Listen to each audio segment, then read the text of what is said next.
Hello, this is Grant Callen with Empower Mississippi, and we're back for another installment in our video series, Coffee and Conversation. And today my guest is Courtney Calfee.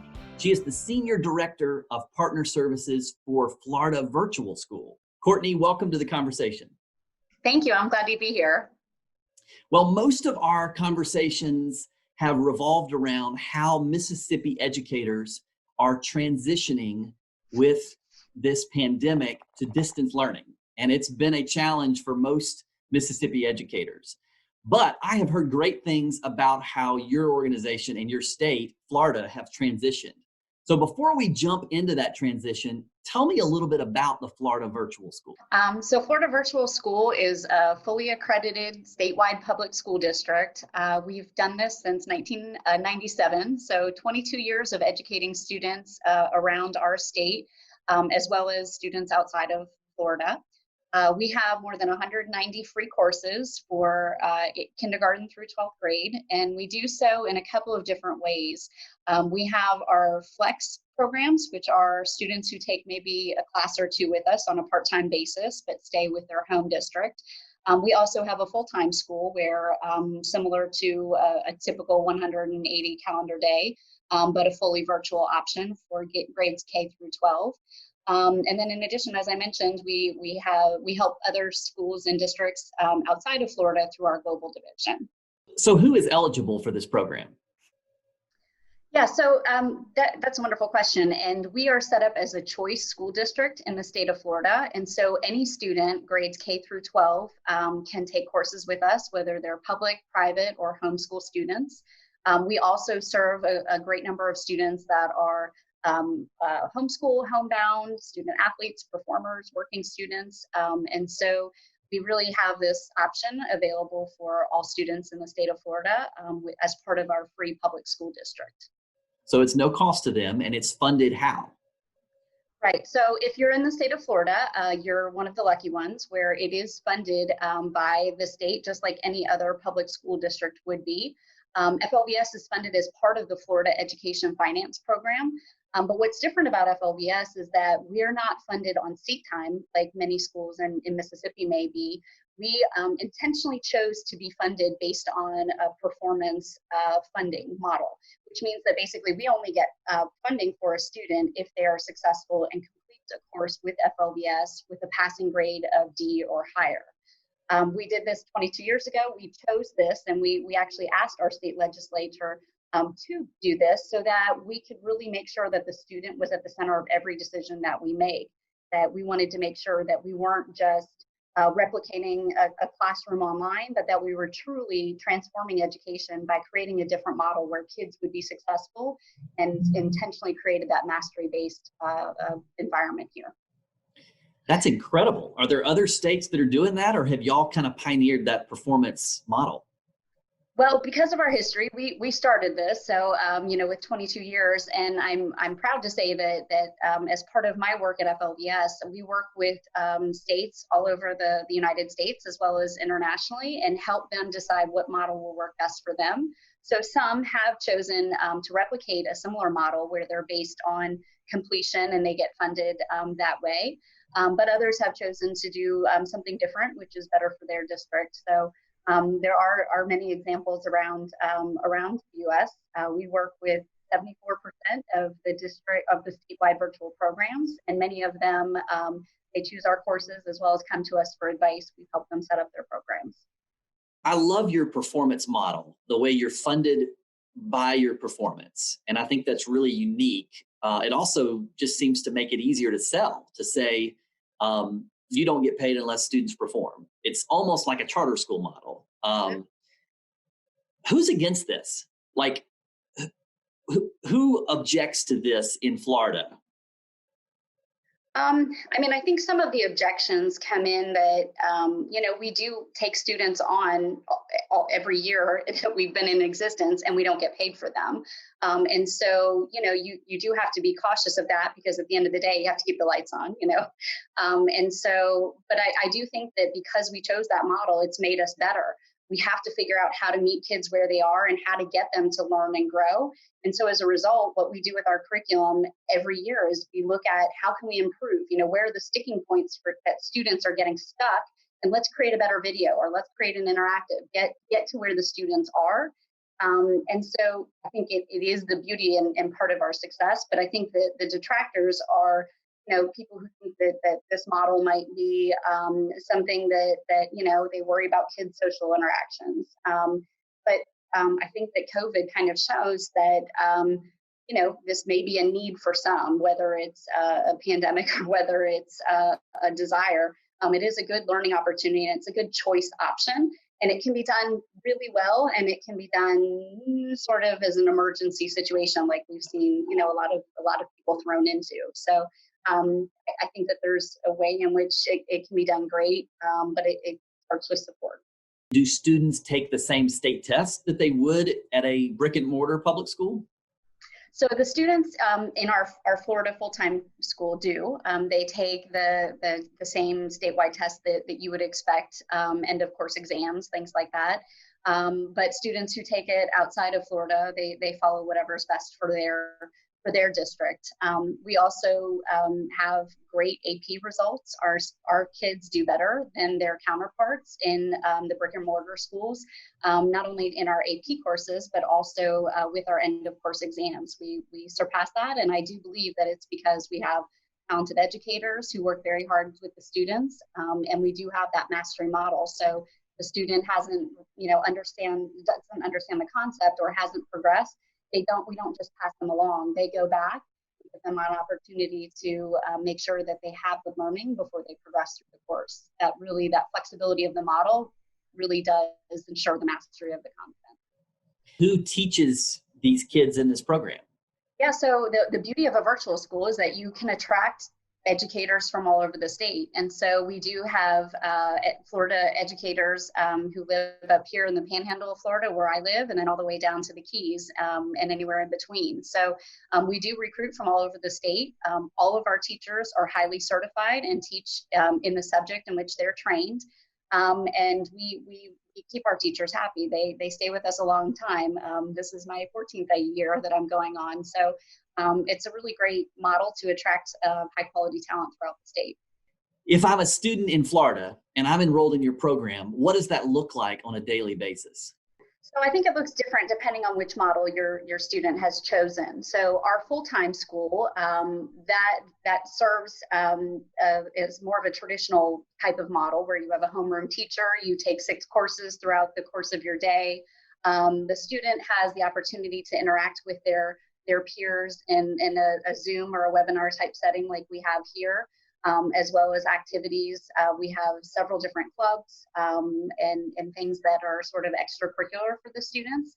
And so it does operate with that homeroom type of teacher for the elementary kids, and then a switching of the classes that you would expect at a middle or a high school. And that's how it goes for 180 days. They have a typical calendar that you all probably do in your public school system. For our flex enrollments, which is the bulk of our enrollments, these kids are taking a class or two with us. And some of them are doing so in order to recoup learning that they weren't successful in their traditional school. And some of them do it to get ahead. So, for example, in our summer is our huge enrollment period. We have, and it always has been. So, most of the schools are shut down for the year, and kids come to take an extra class with us. And so, with the flex enrollments, and it's wonderful that the students can really go at their own pace. And so, some kids will go much faster than the typical 16 to 18 weeks that we have a semester course designed for. And that's okay with us. And so their day may look a little bit different because they might only be taking a class or two. And then they add a different class after that once they've successfully completed. And does that tend to be more remediation, kids who are struggling in a particular area, or is it more advanced students who are looking to grow in a particular area, or is it both? It really is everything. It's all of the above. And some of it, in addition to the remediation and the acceleration, we also have kids throughout the entire state that come to us because there's an offering that we have that might not be available at their local school.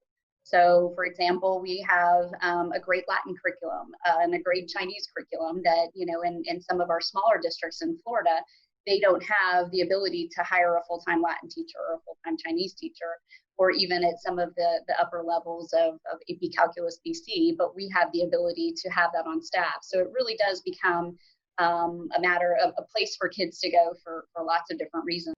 So how many students do you have in Florida currently enrolled? We have more than 209,000 students in the flex option, which is the part-time option I mentioned. And then we have more than 5,500 students in our full-time option. How does it compare to the cost of a brick and mortar school? At the end of the day, the highest cost for this is the teacher. That's the magic. You can't have a great virtual program without a highly educated and highly certified teacher instructing the students. A computer's not going to do that in a great way for the kids. Ultimately, it's about the same amount. You may be able to find some cost savings by not having a bus, but ultimately, if you want to do a great program, you're going to need highly certified teachers. What are the characteristics of students who are likely to succeed in this model or to prefer this model? Any student can be successful here, but of course, you need to make sure that the student has access to the technology. And in some of the different states that I've been working with in my line of work, that's been a challenge for them. You have to make sure that students have internet access or a computer, a device. So you have to make sure that the technology is there. But really, what makes for a successful student is someone that has good parental support. You have to make sure that the student understands the expectations, because unlike being in a traditional classroom, there's no one to tap you on the shoulder to say, hey, get back to work. Do that in a virtual environment, but if the student is not going to pick up the phone when the teacher calls or log into the computer, it's really difficult to get the student refocused. And so having that great parental support is key. And what we do at FLVS is we have monthly conversations with parents. We text them, we email them, we have Zoom calls like this. We do progress check-ins with parents to make sure that they're a partner in education with their student. Because ultimately, whether it's a traditional school or whether it is a virtual environment, parents are the keys to success, as are the teachers. And do you have students with special needs that are enrolled? We do, and often, the interesting thing about this type of environment is that many special needs students excel, and they do so because if you think about, what's on a typical IEP, that what types of accommodations you might have seen for your students in the brick and mortar, extended time, ability to limit answer choices, copies of notes, things that are sort of general. That's built into an online environment where it's very easy to limit answer choices for students. They have unlimited amount of time to access the curriculum. If a teacher wanted to reset a test and it was applicable and acceptable for that student's IEP, they can do so. And so a lot of those things are built in. But we also, we have special ed staff. We have, in place to be able to help write IEPs, to be able to implement IEPs. For students. And in addition, our curriculum team is very focused on many different learning differences. And so things like, text equivalents for a video are always in our courses to make sure that students can access the curriculum in many different ways if they have a screen reader, for example. So in addition to the way we develop our courses, we also have the staff on hand to be able to support students that way. So thinking about sort of why this was started in Florida and what lawmakers were thinking, were they trying to address a particular problem, or did they just see this as a new frontier that Florida ought to take advantage of? Yeah, it was really a new frontier, and it was the wisdom of our state legislature to have a Break the Mold grant. And so this started as a grant-funded program where we wanted to do something intentionally different. We didn't want to replicate the classroom in an online environment. We really wanted to disrupt education and see how we can do this different, and we continue to do so. And I think that it was the wisdom of our legislator not just to stay with the grant, but to continually fund us. We have the funding in place and the support of our state lawmakers to continue allowing this option for kids. It's great for kids in all different ways. Well, when COVID-19 came along and most states had to very quickly adapt to distance learning, what did Florida do? And have y'all been a big part of that? We very quickly moved in and saw the need. We helped to train the teachers because many brick and mortar teachers around the state didn't know how to do this, although the FLVS teachers did. So we offered professional learning courses for educators all over the state, as well as we have great curriculum that is available for districts where they may have needed to move there. So we were able to assist that way.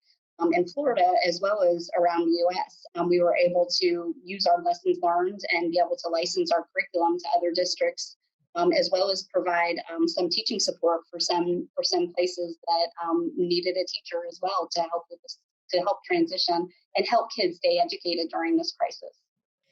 So as you work with other states, I'm especially interested in Mississippi and how we could develop something like this. How do you get this started? And how do you make the case to lawmakers that this is really critical? Yeah, and this is something that I think COVID obviously is a tragedy, but I think it has accelerated the attention of lawmakers. And to your point, you absolutely need the support of lawmakers as well as the DOE in order to implement something like this well. And so we've been fortunate that we've been able to do that around the U.S. with different districts and different state agencies to be able to provide that guidance. We're a public entity, and anything that we make outside of Florida, we put back into to making better courses. So we don't. We have the luxury of being able to consult with different districts and different states to help them with what we've learned. Whether you choose to use our curriculum or not, we still have great best practices for how to make this work. But it does start with getting the funding and getting the support of lawmakers. I've worked with many different state agencies just to speak that have told me they have COVID funds, they have CARES funds that have been appropriated to their state, and I help them, create something that would work for them. And so that's one of the benefits, is that there is some additional funding, and people are seeing the need that hopefully we're on the other side of this. But even if we are, and schools do open full time, there could be a situation where we'll need to go to a virtual option if it comes back, or even if there's a hurricane or something else that may keep students out of school. So I really do think that, starting with the DOE, starting at the top with the state agencies, perhaps looking at ways to use CARES funds or additional funding that may be available, and then creating a good plan. And I guess today, if Mississippi students wanted to enroll in your program, what are the costs for students to participate outside Florida? Yeah, so we have two different ways. If they need a teacher, which maybe over the summer that might be the case, we do have a way to enroll with our global school. We have tuition prices that range from $325 to $475, depending on if it's an AP course or if it's sort of a credit recovery course. And we place students very quickly. I can't really imagine a future where every student was enrolled in a full-time virtual program, but it absolutely ought to be an option for every student, because there are students that have different needs and need something a little different. And I think about Mississippi. We're a rural state with diverse needs across the state. Having this option available would really be critical to parents, and the fact that it's a performance model could help students who are falling behind get another pathway to success. Absolutely. I think that it's a great option. It's like a tool, not one size fits all for any student. And so having an option, whether it's just a supplemental or it's a full-time option, is good for kids. And I previously instructed at FLVS and as well as in the brick and mortar. And that is the beauty of it, is that you can work sort of one-on-one with your student versus in a classroom environment, which for a bullied student or hospital homebound kid, that's the way they're going to feel successful in school, whereas other children might be fine in a brick and mortar environment. So it's really that one size doesn't fit all. In addition, homeschooling is a wonderful option for families, and having this type of support where they don't necessarily have to do all of the instruction as the parent as well as the educator. There can be sort of a hybrid approach. So I think that's really the beauty, is that there's so many different options with this virtual programs.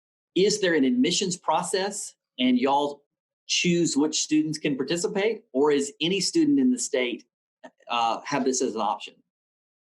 It is a choice option. We are a choice district, and so we don't screen out kids. Obviously they have to have the technology and the ability to participate in this program.